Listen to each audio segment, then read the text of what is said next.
Portuqaliyanın fəxri olmusan. Ronaldo sən həmişə zirvələrdə sən, Messi ilə bütün gün bir yerdəsən. Mbappe'nin xəyalları puç oldu, sonda ərəb şeyxi ilə maçquç oldu.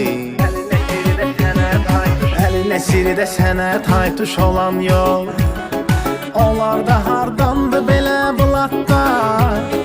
Gəl geri dön, darıxmışıq sənin üçün, qırılmağı gözləyir bu rekordlar.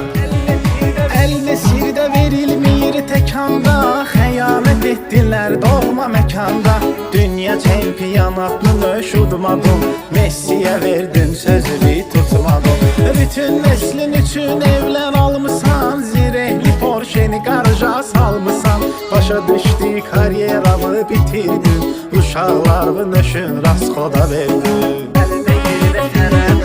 Əlinə sirdə